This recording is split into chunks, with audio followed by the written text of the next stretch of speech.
Good afternoon, everyone, and welcome to a very special Saturday edition of the Top Rope Report, live on YouTube and our YouTube channel. The Top Rope Report, all one word, /live. Also, you can hear us on TalkShoe.com, calling us at 724-444-7444. This is the Top Rope Report. I'm your host, the illustrious Mr. Trivia, and alongside me, as usual, every week, my co-host. Well, with the exception of some. Well, with the exception of last week. But joining me again live today in the studio, my co-host, my best friend, my tag team partner, the Nugster, Greg. Greg, once again, welcome to a Saturday edition. Yes. It's weird to feel this being a Saturday. Go home. There's no NASCAR on, but Yankees Red Sox are on today, so that'll help me out a lot. And with the Saturday edition, it's because tomorrow is Mother's Day, and we would like to wish all the mothers out there very happy Mother's Day. And also, one other thing we'd like to do is, even though it's next Saturday, and we are doing a show the day after, we would like to wish our sponsor, the man who's made this all possible for us to go on YouTube and everything else, and he's just done a fabulous job. Our sponsor, Chris Crandall, we'd like to wish him a very happy birthday. Yes, very happy, very happy. What do you turn, 23, 24? Something like that. 31. Wow, he's an old fogey. Oh, jeez. Well, isn't the old saying you have socks older than him? Yeah, that's true, too. But getting into some wrestling news, I understand yesterday, Greg, WWE released a bunch of wrestlers yesterday, and one of them I was pretty disappointed in was Damien Sandow, because I really don't think they gave him much of a chance. Damien Sandow, honestly, was a long time coming. He's kind of had his little flash in the pans and was a little fan favorite, but you kind of run out of gimmicks with certain wrestlers, and with him, I just think they ran out of gimmicks.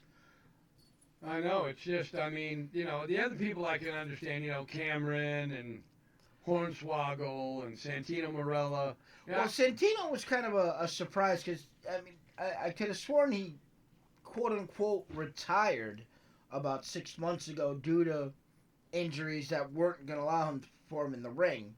So they officially released him, which gets him out of his contract. But yeah, you mentioned Hornswoggle, but the big disappointment one to me is El Torito. They basically, fired a feud, El Torito and Hornswoggle, but I know that would have been something to see, probably. The biggest name was Wade Barrett.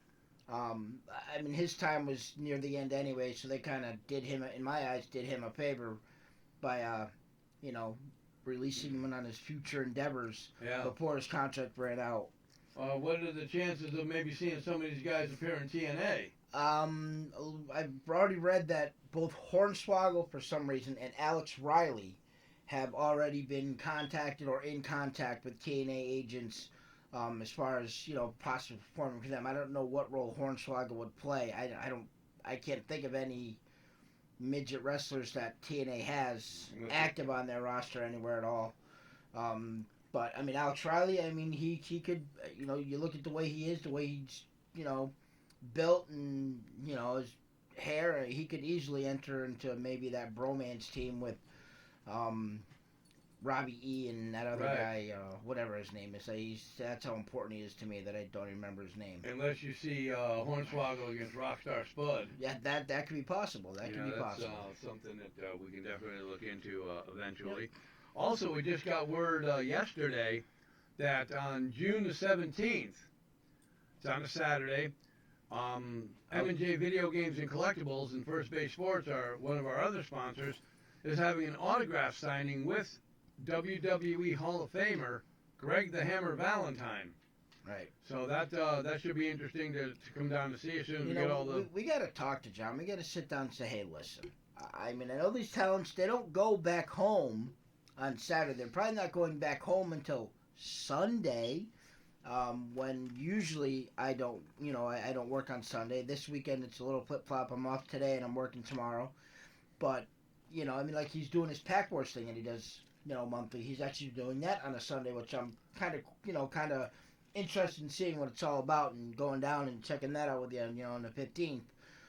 But maybe one of these times he can try and do something on a Sunday, so the entire Top Rope team can be there.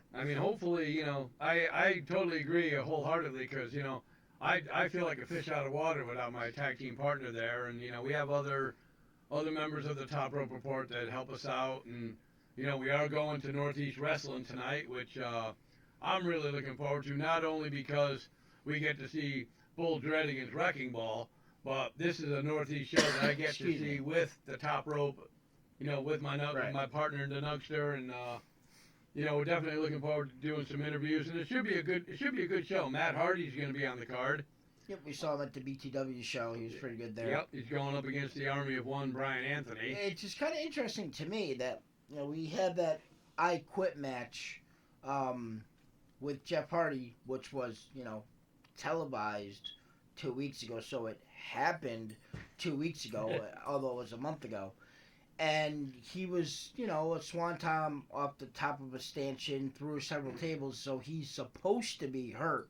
So I'm a little surprised that, TNA is allowing him to wrestle an event like this because, it kind of hurts his effect, not being on TV because he's hurt, but wrestling an independent wrestling show. But right. That just shows you the quote-unquote power that TNA does not have over their wrestlers. And also tonight is going to be for the Northeast Wrestling Championship, War King Hansen against one of my favorites, Ron Zombie. Yep, we saw him in Bull Dread in that tag team that time in North Haven. Yep, so it's going to be an interesting show, the Waterbury Street Fight, Bull Dread against Wrecking Ball Ligursky, which I'm definitely looking forward to because we got interviews lined up with those guys tonight. So we've got we're guaranteed one of the first 3 rows, which means we should be able to get a delightful taste of Maria's ass up close and personal, as her and Michael Bennett will be there also. Exactly. So anybody within the area, come on down. I will post photos. Yep, come on down to Northeast Wrestling tonight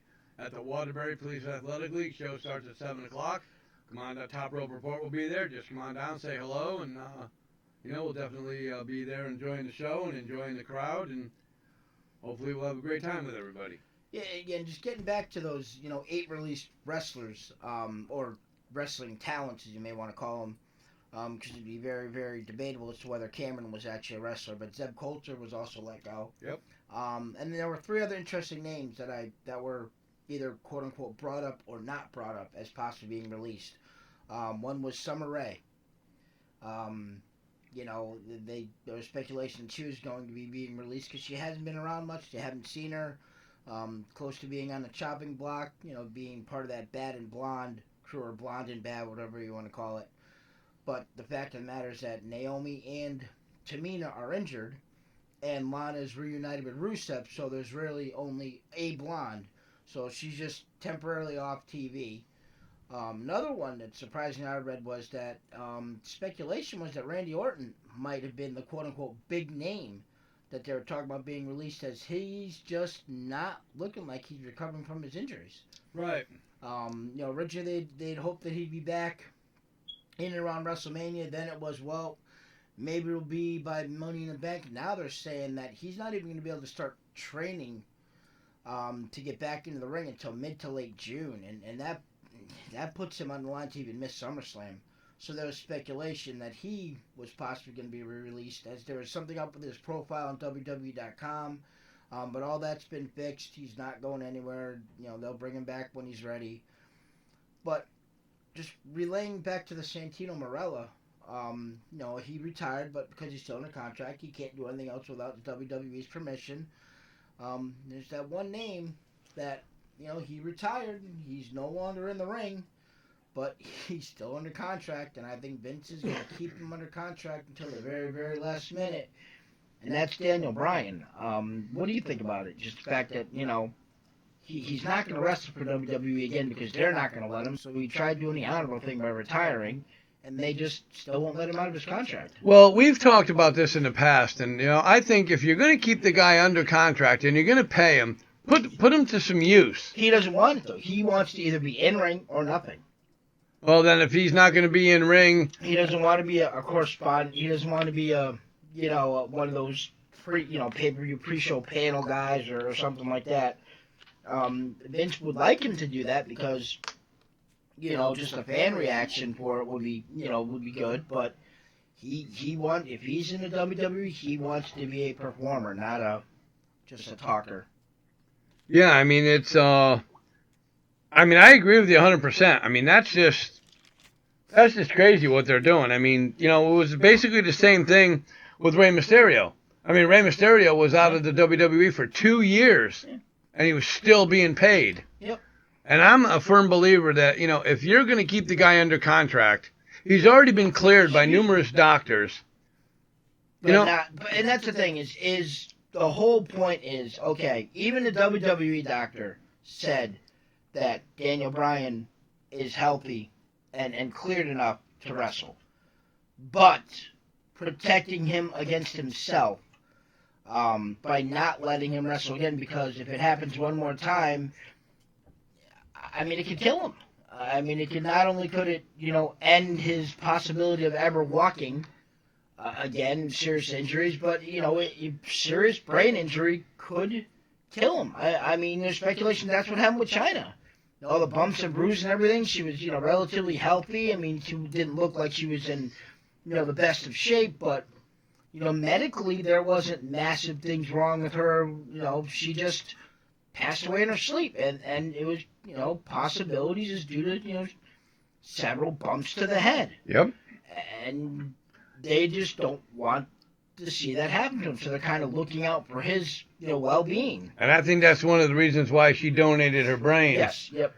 So they can check on it and see if there was concussion-related syndrome. Exactly. And even with Stephanie being on TMZ this past weekend, she had mentioned some guy had asked her about China in the Hall of Fame, and she said China will be definitely in the Hall of Fame. At some point. At some point. They just don't know if it's going to be next year or the year after. And like I said, the more I thought about it, I really think that it would be, if they put her in next year's class, I think it's almost a slap in the face. A stomp on her grave, whatever you want to call it, because, yeah, okay, now you're going to put her in just because she died. Yep. You know what I mean? Wait another year. Wait until 2018, and put her in then. Find some other woman that they can celebrate and put her in this coming year, and wait till the following year for China. Yeah, and speaking of the following year, like I said, we are attending WrestleMania next year in Orlando at WrestleMania 33, and rumor has it that WrestleMania 34 is coming back to New York. I was reading it somewhere yesterday that they want to get WrestleMania 34 in the New York, New Jersey area. I was reading next year. The Meadowlands though, or possibly Philly. So I mean they're looking at the Northeast. I mean I've read Philadelphia, and then possibly again doing the Meadowlands. I mean unless they're gonna do, I mean there's nowhere in New York City that you can do it unless they're going to do it in Yankee Stadium or Shea Stadium or Citi Field, whatever you want to call it. That would be the only way you'd be able to fit. Right. You're only going to fit 60,000 if you're putting seats on the ground. But if you're putting the ring out in center field, you can fill the rest of the stadium, and you're probably losing the bleachers. So you're really not. A baseball field isn't conducive. I mean, if they want, they can come into New Haven and put it in the Yale Bowl and get 70,000 in there. But right. Hey, that would be a little bit too selfish on our part. Yep. And also, we have another pay-per-view coming up now, Extreme Rules. Yes. Yep. And I guess they're going to have. I was reading another rumor on one of the sites that they're going to be having AJ Styles, Roman Reigns feuds for probably the next 3 pay-per-views. Well, I didn't read the next 3. I read through Money in the Bank. Well, that's, 2 pay-per-views? Right. Yeah, because they... So include the one we just went through, Payback, which, for some reason, I don't understand. We always go and we do this hour-long pre-show, and then the show right after it, we never mention the pay-per-view that just went past. Right. Well, we're going to be getting into that shortly. I want to talk to you about what your feeling was on the pay-per-view, how you felt about it, what your grade was. I felt the AJ Styles Roman Reigns match, once they put the stipulations in, was really good. I think it was good before it, and then as you went along, it just got better. I just got a message from guest number 2. He says we're not lagging today on the computer. He said, but man, are we ugly. Well, thank you. We love you too. I mean, well, we all know who guest number 2 is. Yep, we love you too. But itchy eye. You got the itchy eye again? But I mean, we may not be lagging on YouTube, but believe me, I worked 73 hours in 6 days. I'm lagging. Yeah. May not show visibly, but Yep. I'm lagging. So, I mean, do they have any other matches other than Roman Reigns and AJ Styles for the Extreme Rules? Well, I believe they had agreed on Charlotte and Natalya rematch. I want to say it's a no disqualification, and Ric Flair is banned. I read from that, yep. ringside. I think there's rumors of a fatal 4-way match between Cesaro, Owens, Sami Zayn, and Miz for Miz's title. And then I'm not sure if I believe it might be official, but I know Ryback won a number 1 contenders match or battle royal. For some reason, every time I say battle royal, I want to say Royal Rumble. But they had that battle royal where he won a number 1 contendership for the United States champion, and I believe that that's now quote unquote official for Extreme Rules also. Okay, guest number 2 has been filling us in on how things are looking, and he said that Trivia's camera is too close, and now we're lagging. So, but we're just, this is still a work in progress here. Once we get everything else all situated, we'll be shining stars on the horizon. Well, that's why I said back up a little bit. But Wheelchair. so we're here at 1640 PWPR Pro Wrestling Podcast Radio and YouTube, which is the Top Rope Report live.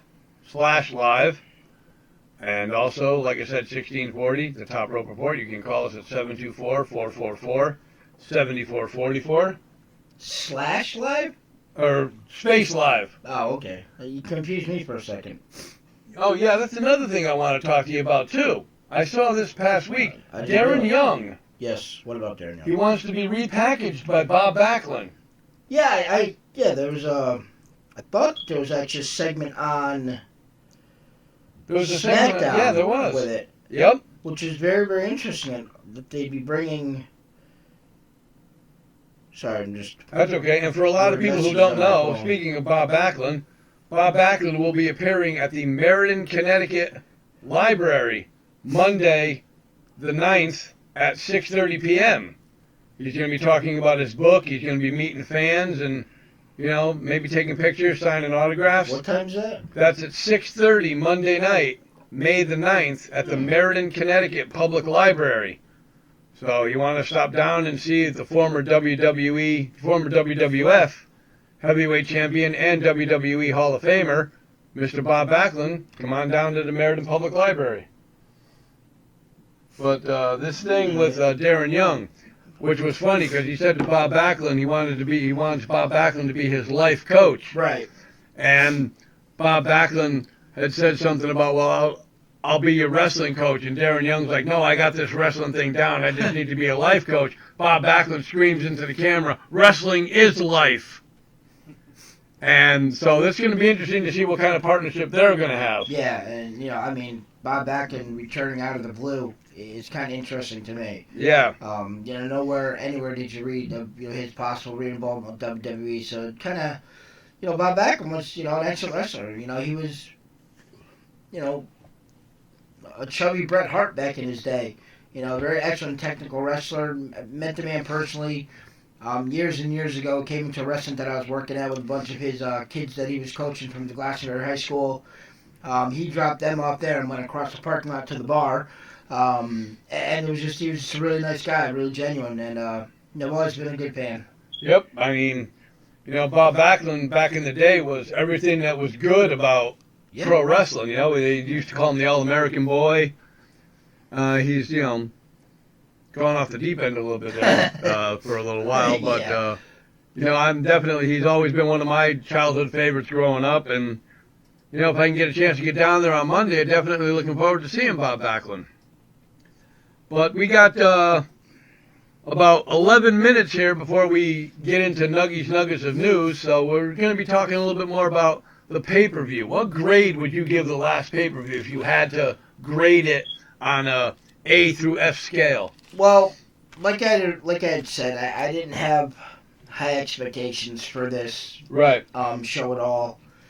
I mean, Kalisto Ryback, and surprisingly, they put Ziggler and Baron Corbin on the pre-show also, and that wasn't advertised that way. And then they, I'm just kind of curious as to how much of the card actually changed after the tag team match where Enzo got hurt, and that was a pretty, scary sight there for a second because he got knocked the fuck right out. Oh, I saw that. I mean, he bounced off the top rope or the middle rope and then slingshot down, and his head hit the canvas, and he went down, and he was just in a heap.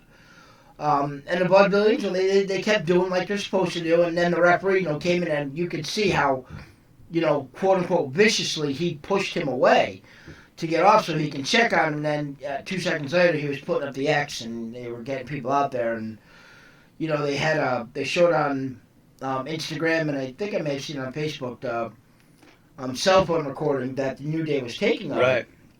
And immediately after he went and, put the X up, not that there was any kind of blood or anything like that or anything, but they immediately cut the video feed and all you heard was sound. So, like I said, there was no blood or anything, but I think just for the, privacy of Enzo, and he's going to be out for a few weeks. He showed a post the next day on Instagram or walking out of the, health center in his patient gown, walking like a zombie, but no serious injury, just something that they're going to have him rest his, basically, bruised brain for a few weeks. He is a certified G and a bona fide stud. Yeah, but, so technically, in that match, you would have to say the Vaudevillians were designated the winner, correct? I would think that, but there really was no decision in that match. Well, they were named the number one contenders because of the outcome of that match. Yep. I mean, the match was stopped, and if, it's like in boxing, if you stop the fight, it's over. Yeah, because in our predictions, everybody except for me picked Enzo and Cass.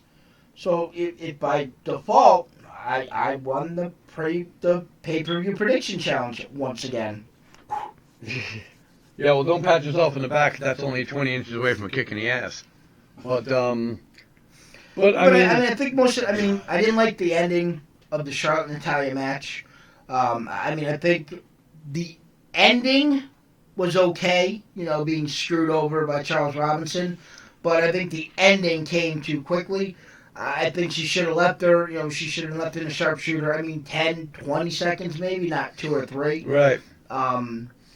And then, him say, well, she looked like she was passing out to me, so I ended the match or something like that. But, there really wasn't, other than the tag team match ending the way it did because it had to, I was quite surprised at the level of the actual show. Mm-hmm. First of all, it looked like they were bringing back not only the Montreal Screwjob, but now they're bringing back this thing with Charles Robinson being known as Little Nate, which he was in WCW. And, is this something that's going to happen now where, he's going to be Ric Flair's and Charlotte's personal referee, and this is going to happen all the time? Or it's just crazy at how that match happened. Because when it happened, it was like, wait a minute, what the hell is he doing? I didn't see her tap out or submit or anything. But also, I just want to make it clear that our sponsor for M&J Video Games, Collectibles, and First Base Sports, Johnny K, had a little rough patch this past week. His brother Tim Dog, was in the hospital. And at one point, it didn't look too good for Tim, but now he's recovering and, he's a strong guy, and we just want to say, Tim, speedy recovery. He says hello to all the wrestling friends out there, and, we just want to say, Tim Dog, you have a quick, speedy recovery, and, keep up the good work of what you're doing. Yes, please, get well soon. So, but Greg, we have Extreme Rules, and after Extreme Rules, I believe it's Money in the Bank. Yep. Now, if we have Money in the Bank coming up, who is your, with the way things have been going now with Monday Night Raw and SmackDown and some of the pay-per-views, who looks strong going into Money in the Bank? I mean, I'm picking. That's kind of as far as in what angle. As far as who's getting over with the crowd the most, and who would be, like they probably have 7 guys in the Money in the Bank or 6 guys in the Money in the Bank. Somewhere between 6 and 8 usually, 7 or 8. And I mean, we're probably looking at Sami Zayn, Kevin Owens, Cesaro. Well, it all depends on the outcome of the Intercontinental Championship at this pay-per-view also. Right. Because I would imagine of the 4, somebody will walk out with the belt, and one of those 3 that doesn't have the belt will challenge somehow in a feud for money, at Money in the Bank. So you would take 2 of those 4 out. Yep. But I mean, Money in the Bank is in June. Yep. Money in the Bank, not blank, is in June. And I reported a few weeks ago that a certain someone is making a return to WWE TV in Hawaii in the first part of June, and I'm still gonna push for my thought of Brock Lesnar going into Money in the Bank and winning the Money in the Bank briefcase and just tormenting people till he eventually cashes in and whips up on whoever has the belt. One of the websites today was saying, and I'd like to get your opinion on this. Should Seth Rollins be automatically thrown into the championship mix when he comes back? Well, I mean, should he? I mean, he was the best thing going in WWE when he got injured. He was the hottest heel that they have seen in a long time. It was great on the microphone, had great storylines. Yeah, I mean, his championship run was maybe tainted a little bit by all the extra help that he had, but he overcame any and every obstacle you put in front of him regardless. I think they'd be stupid to just bring him back in and put him in a ho-hum role, but it's just, a couple different scenarios they could bring him back in. One, I had read he might come back with his title saying, well, I'm the champion because I never lost, automatically starting a feud with whoever is champion. And the reason why they're going to keep the AJ Styles Roman Reigns feud going until then is because more than likely that's when Rollins will be coming back. So Rollins AJ Styles feud instead of a Roman Reigns Rollins feud, who knows? I know. And now we're getting close to my part of the show, which is the Nuggets of News. That's your part now? Okay. No, I said my favorite part of the show. Oh, I didn't hear that word, favorite. Yep. My favorite part of the show, the Nuggets of News, coming up here, heard only here on the Top Rope Report. So, Greg, take it away. Well, I've already alluded to our pay-per-view prediction, the outcome that we had from this last pay-per-view, but we've had 4 pay-per-views so far this year, so I just want to give an overall update score. Between the 4 pay-per-views, Royal Rumble, WrestleMania, Fastlane, and Payback, the one and only is in the lead.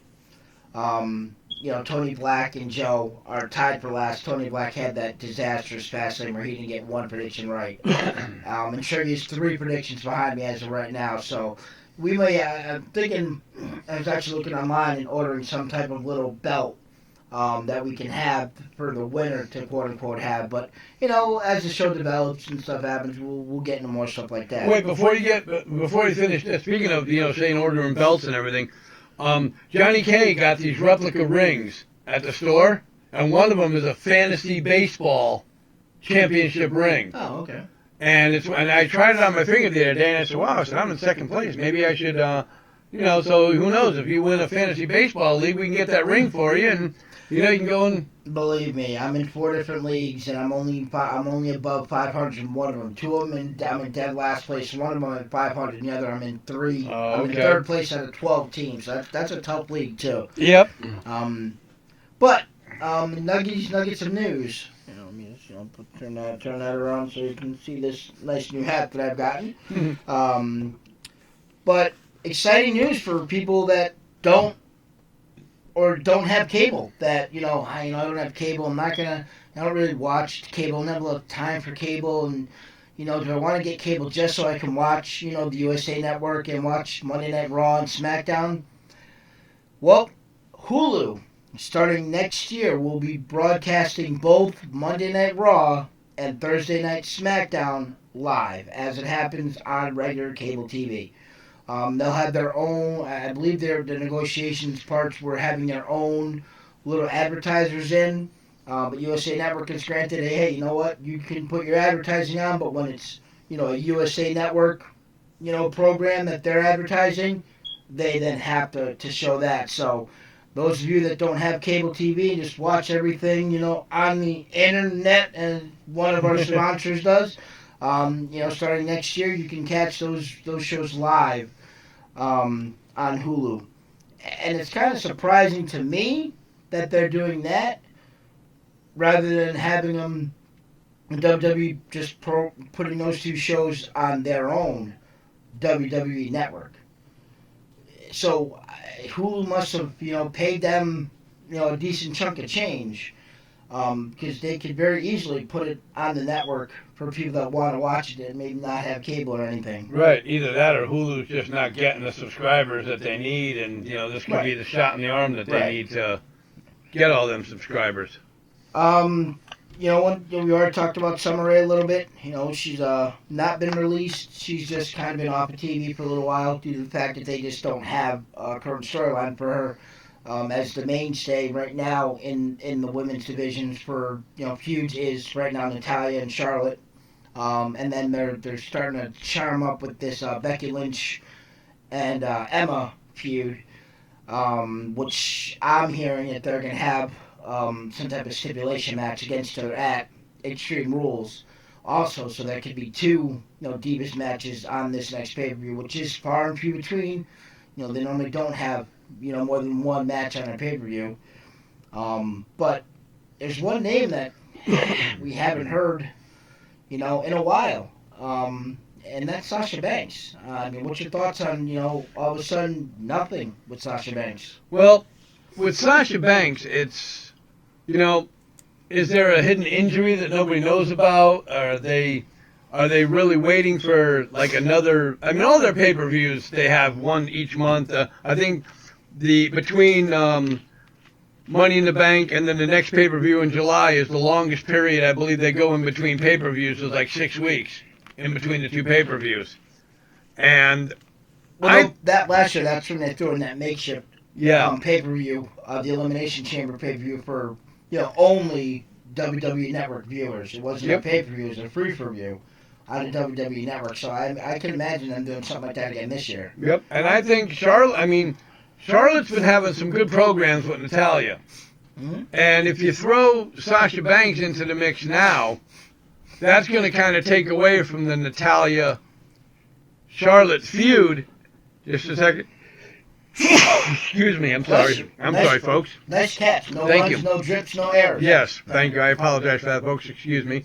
But I had the pleasure of seeing Sasha Banks at a Wrestle Jam show, which I'll be talking about as soon as Greg's news is over. And she was a great talent back then. And whose time is it now to beat Charlotte? Is it Natalya's turn, or is it Natalya's time? Is it Sasha Banks' time? Even the other one that they have there, I can't even remember her name. She wrestled this past week. She wrestled in a tag team match. In a tag team Yeah, match? not Becky Lynch. She was the one that got arrested. That was her name. Emma? Emma. Could Emma be thrown in this mix too? Could they have a match where you're going to have a number one contender, Sasha Banks, automatically just mysteriously comes out, wins the number one contenders match, and goes against Charlotte? I don't know what they're doing with Sasha Banks right now. I get a feeling for Natalya. I just got a feeling that this is not that they're going to force her into retirement or let her go soon, but I think this is her quote-unquote last moment in the sun. I think after this, they've got enough young talent. Paige is taking some time off for personal reasons. I can see her coming back and interjecting herself, into the scene prominently again. They're building up Emma. You already had Becky Lynch and Sasha Banks in there, going up against Charlotte. They signed this new girl to NXT, a girl that I haven't really heard much of. Her name is Nikki Storm. But apparently, independent-wise, she's like the top female performer out there that, the quote-unquote big guys were trying to get their hands on. And she's supposed to be very good, excellent in the ring. She's about, the same height as Charlotte. She's kind of taller, not a small one, and she's not that she's built, not that she's overweight, but she's filled. She's stocky. But she's supposedly an excellent ring, in the ring. And then they've got that other girl down there in NXT. Besides Bailey, that Japanese chick, I can never remember her name. Asuka, Yeah, the champion? Yeah. So they've got a lot of talent. So I just got this feeling that this is it for Natalya as far as the main title scene goes for possibly the rest of her career. I could see her in that, Chris Jericho role where they bring up the younger girls and have her in campaigns with her to try and help them develop better. Right. But speaking of NXT, it's been, I don't know if it's officially announced, but it's been announced, and I've read that, in two different places, that the main event at their next NXT TakeOver show in June will be a rematch of Samoa Joe versus Finn Balor, but it'll be the first ever NXT steel cage match. They don't like to do, I read they've only had two, no disqualification gimmick matches, but NXT is pretty much straight up forward matches. This is going to be their first realm into a cage match. I'm looking forward to possibly tuning in and getting to see that match. Yeah, that's going to be interesting, too. I'd like to see how that's going to play out with, Finn Balor being possibly part of the Bullet Club in the WWE. Well, and that's another thing they have. They're not called the Bullet Club. Anderson, Gallows, and Styles are being called just the Club. It's not the Bullet Club. It's not the Styles Club or anything. It's just the Club. And I think that just leaves an open door for maybe a possible, at some point, Finn Balor interjecting himself in and then screwing over AJ Styles, and then it can become the Balor Club or something to that effect. But other NXT news. As we know, Eric Young made his debut a couple weeks ago. I don't know if he challenged, but confronting Samoa Joe in his title. But my reports have said that he has not officially put pen to paper on a contract. It's more a, verbal contract agreement. He's working a couple shows, but he's yet the contract is drawn up and everything, but he's yet to officially sign that contract.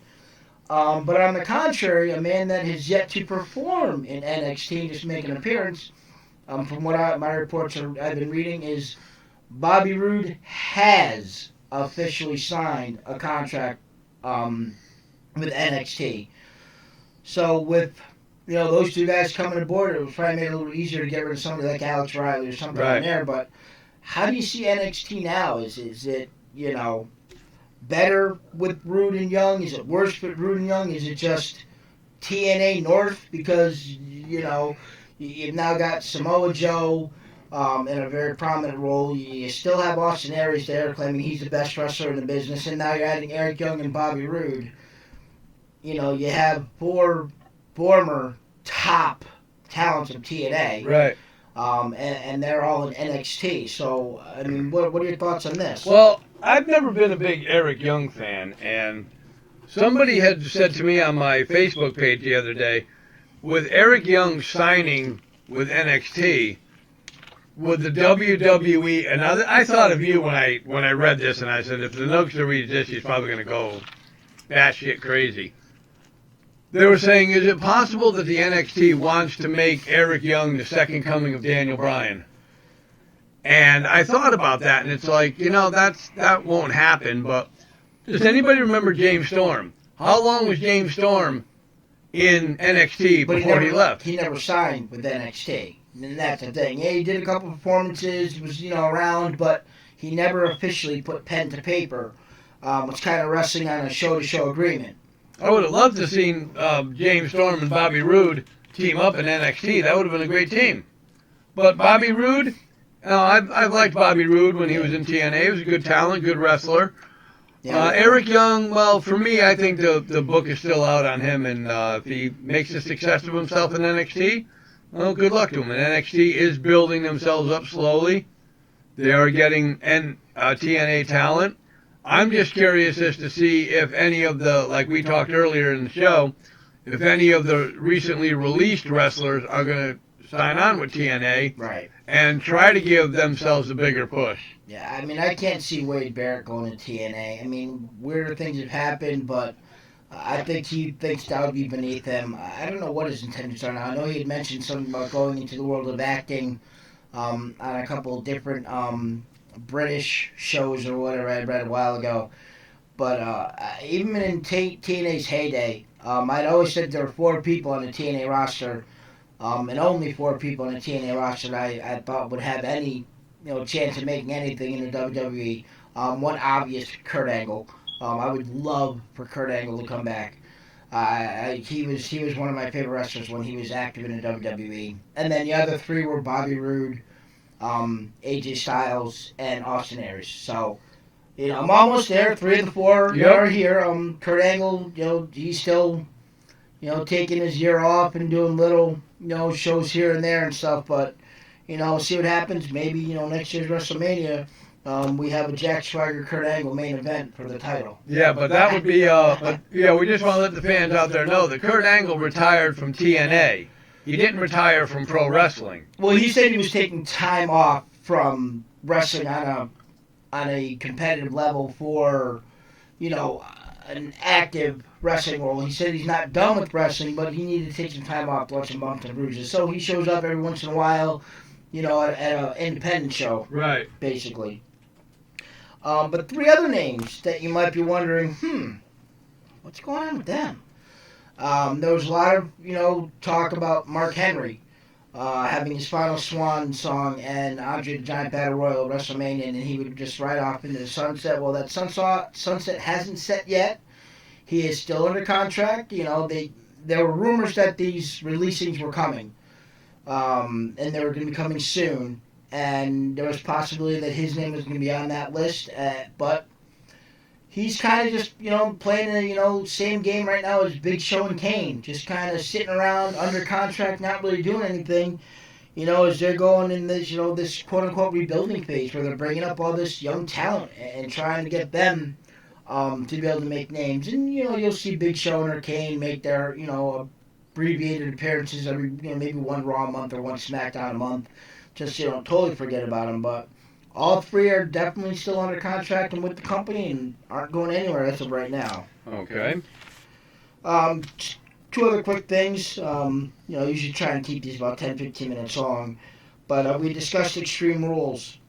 And right now they're speculating there are 2 titles at Extreme Rules that are better than the others as far as titles changing. One is the U.S. title match. Rusev and Kalisto. Right now, they're saying it's 50-50 as to whether or not Rusev takes the title from Kalisto. But they say in weeks to come, you can see that number grow to being almost 75-80% towards Rusev taking that title from Kalisto. They didn't really believe in Ryback, and that's why Ryback was told to take his ring gear and go home. He's whining and crying in his negotiations. His contract does end this summer, and he wants John Cena figures. And he's not worth, in my eyes, he's not worth 1/10 of John Cena figures. But he feels that he should be paid higher than others such as Dean Ambrose, Roman Reigns, Chris Jericho, and that's the type of ball field that he's trying to play in. And he's just not. It's like somebody in A-ball saying, hey, you know what? I should be being paid $30 million a year like Bryce Harper because, I'm 2 years older than him and I have, 7 home runs in the minor leagues and he's only got 6 in the major. It's not the same ballpark. And I was just going to mention that to you. I mean, they fought like 3 times already. Kalisto's beat him every time. Is Kalisto really that good? No, but I just don't think I just think they don't believe in Ryback enough to put a title on him. So it looks like Rusev is going to be the one then to dethrone Kalisto. I would think so, because he has something that Ryback doesn't have, and that's Lana, somebody that can talk in a ring and keep people's interest in the matches. And we're looking for 2 more returns sooner rather than later. What's been officially announced that John Cena will be rejoining WWE Monday Night Raw on Memorial Day. I know Memorial Day is one of the worst rated Monday Night Raws they have all year, other than against like opening night of Monday Night Football, if it's like the Super Bowl champion rematch. But they're looking to try and get viewership up for that and announce John Cena will be back on Raw. They didn't say he was going to be competing, Right. but that he will be back. And I'm reading all kinds of speculation that at Money in the Bank is going to be the pay-per-view or the Monday Night Raw after that we see the return of Seth Rollins. I wonder if during the Memorial Day show if they'll wish a happy birthday to Mr. Trivia. That'd be something. They might. You know, my birthday's 2 days away from there, and it should be something. Because we had talked earlier, even before we did all this taping and filming on YouTube and everything, how much of a fast healer John Cena is. Yeah. I mean, do you really think that his injuries are really that bad? And if they are, is he really that superhuman of a guy that he can heal from these injuries faster than anybody else? I mean, I think luckily enough for him, the injuries that he has had have all been upper body. So one of the good parts of healing process is being able to keep your heart rate up and everything going and juices flowing, so he can still do his cardio and still keep himself active that way. He hasn't had any leg injuries. Triple H was out for that long period of time. I mean, he tore his tricep. I mean, his literally his thigh muscle came off his bone. You can't do anything on one leg. Right. John Cena's had neck injuries, shoulders injuries, stuff like that. So he's been able to keep himself athletically energized, which keeps your metabolism up, which helps the healing process. Because, like they say, the last thing you want to do when you're hurt is just sit around and do nothing. So I think that increases. Plus, he's got an excellent trainer. And I think that the fact that Nikki Bella was working with John Cena's trainer to recuperate from her surgery, it's got her looking like she's going to be able to come back earlier than thought. They didn't think she was going to make SummerSlam. Now they're talking about her possibly main eventing a Diva event at SummerSlam. So a lot has to do with your treatment and just the fact that, once again, you're able to keep yourself moving, keep your metabolism going, because he's had no lower body injuries ever. And he's in tremendous shape too. So Oh yeah. I mean, John Cena is one of the And he eats his Wheaties. So yeah, and I thought he ate Bootios. Oh, that's right. That's probably what it could be. Well, you are listening to 1640 PWPR Pro Wrestling Podcast Radio and watching us on our new YouTube channel, Top Rope Report, all one word, /space live. You tune in every... Give him another 3 or 4 weeks and maybe he'll get it Yeah, down. maybe I'll get it right. I can't, jeez, I go on there, I can't find you, where you're at. Yep, but, we need to be my age, those things happen. But once again, Greg, that was a tremendous nuggets of news, as it is every Sunday/Saturday episode today. But, we will be back again next Sunday at our usual time. And, with these pay-per-views coming up, we talked before about, does the WWE have too many pay-per-views in too short a time? They have 2 this month. Now, NXT, which is coming up in June, that's considered a WWE pay-per-view, I believe. No, it's just something they show on the network. I mean, you're not going to be able to go on demand and order, the pay-per-view for $49.99. It's it's a WWE network show. Yep.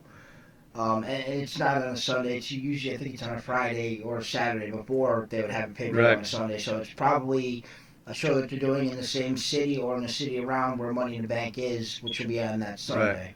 Right. And we can't go a whole show without, once again, I know we sound repetitious, but the Top Rope Report wouldn't be here without our sponsors. Johnny K from M&J Video Games, Collectibles, and First Base Sports. He has 2 stores. Stop in and see him. Say hello. One's at 1049 Queen Street, Southington, Connecticut, in the Riverbend Plaza. And he's always at one of the 2 of them. Yep. And the other one not is one of those owners that, I'm going to pay somebody else to take care of my store. He takes care of his stores and does, very passionate work with what he does. And he's not going to rip you off. You're going to get what you pay for. And the other one is 38 Center Street in Wallingford, Connecticut. So go on down, stop in and see Johnny K. He's got a variety of wrestling figures, video games, Sports Collectibles. And, like I said, our other sponsor who's responsible for all this YouTube and microphones and, going live, he's going to be with us at the show tonight in Waterbury. Chris Crandall from KC Computers. We, can't thank him enough for all your computer needs. Go see KC Computers. And, it's just, we're blessed to have these people behind us, supporting us. We're not the greatest. We're not on Sirius Satellite. We don't get paid for doing this. We do this because, we love wrestling. We like the business. We love the business. We've had interactions with, quite a few wrestlers over the years. And it's just a thing where, without them, without the Nugster Greg, without Mr. Trivia, I've said this time and time again, I couldn't do the show by myself. I'm glad I got this guy by my side.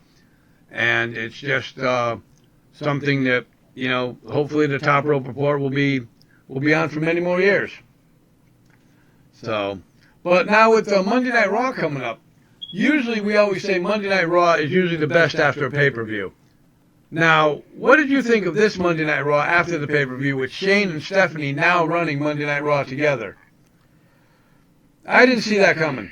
Well, I didn't see it coming either, but, I was really expecting to hear the glass to see what happened, the old saying, hear the glass, that's your ass. Why, Steve Austin come out? I wouldn't have been surprised if, he was going to say, well, neither one of you are going to run it, and then all of a sudden, boom, here comes Austin, and, he would have been probably the second to last person I would have thought would come out to be one of the general managers and, just a step up above Hornswoggle who got released. So, although that is a relief, I know we won't see Hornswoggle or El Torito WrestleMania next year. So I know you're disappointed in that. No, it's a relief because, but I don't know. I'm not exactly sure what way that they're going to go with this. It just seems to be pointing in the direction of, the brand split over in that side of the room that I don't like to go to. But, I've said in the past that if they do it, I'm going to stop watching. I said that, on our last pre-show that if they did a brand split and that was the announcement, I was going to retire from, watching wrestling. I won't retire. I'll still watch it. Even if I say I hate the product, I still watch it. I just fast forward through all the BS on my DVR. But I'm going to have to be convinced if they do a brand split, and that's what it looks like, that they're going to be doing, because inevitably you have two people that are butting heads controlling something. You have to split it one way or another. So I think inevitably it'll be a brand split. Now, could this lead up to maybe Triple H versus Shane at one of these pay-per-views for a complete control? And where would Stephanie sit in that mix? I think if they do because right now, Triple H has no involvement in it at all. I know, we haven't seen him since WrestleMania. It's an all McMahon thing.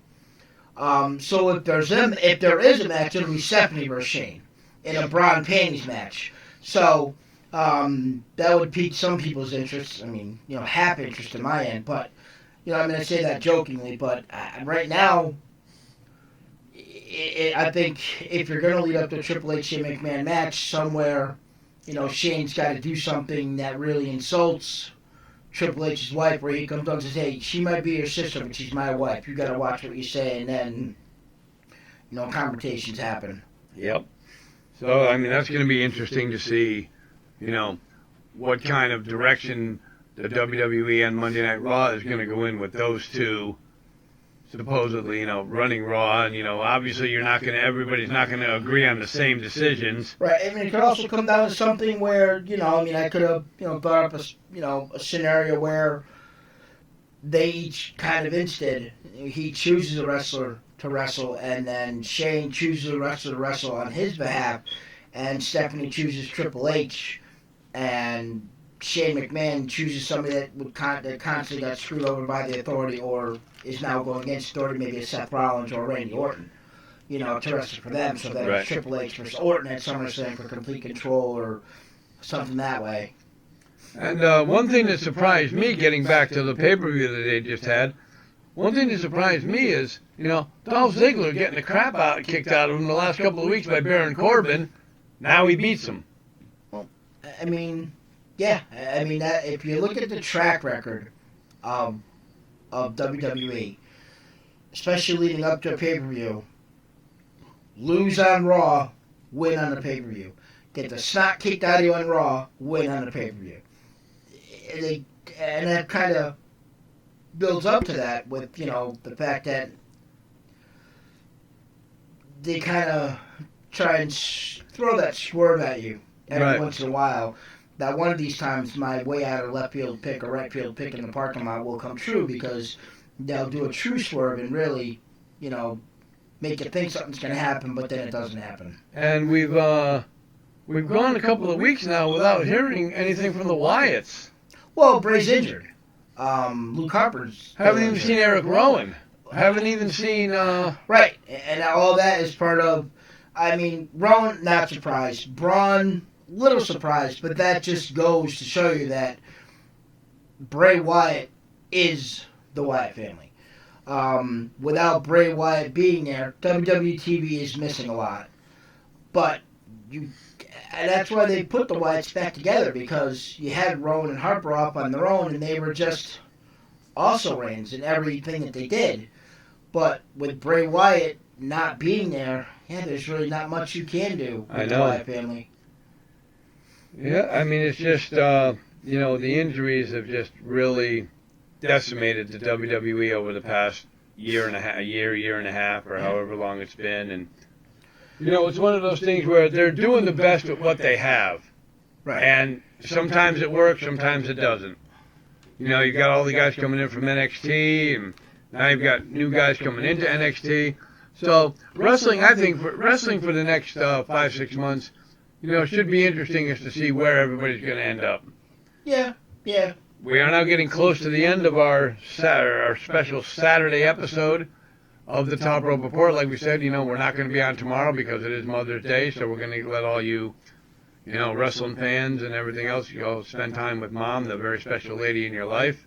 Yeah, we don't want you sitting there in the living room watching us on YouTube Live and Mom sitting at the dinner table saying, "Come here and eat dinner!" Right. Getting you in trouble. You should be watching anyway, but watch it after. We're always on, so you can catch it afterwards. And I'd like to wish a happy Mother's Day to the Nugsters, Mom.